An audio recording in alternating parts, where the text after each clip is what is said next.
C'est vraiment un des plus gros changements, je pense, qui a amené dans le géo et dans l'IA. Ce qu'il faut savoir, c'est, comme tu l'as dit, quand on fait une recherche sur Gemini ou sur ChatGPT, on envoie le prompt qu'on envoie et il va y avoir aussi tout un contexte implicite qui est tous les anciens prompts qu'on a envoyés. Donc si par exemple, mardi, je demande une recette vegan et que mercredi, je cherche un restaurant, bah, on va me chercher un restaurant vegan.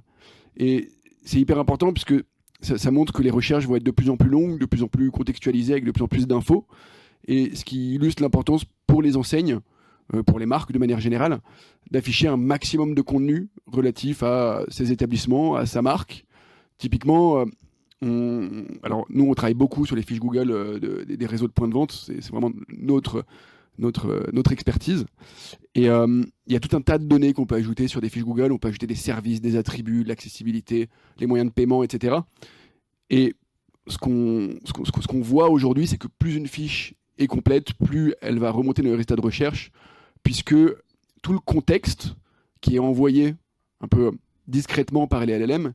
il va aller piocher dans les informations disponibles en ligne pour savoir si un établissement ou un autre est pertinent par rapport à la requête. Donc vraiment, on est dans une phase où les enseignes doivent travailler à ajouter un maximum de contenu sur leur fiche, mais aussi sur leur site internet, où c'est hyper important de mettre du contenu hyper pertinent localement, avec une description des services, avec des mots-clés locaux, des quartiers, des arrondissements, pour que les établissements locaux remontent sur ces requêtes-là par rapport au contexte implicite envoyé par les LLM.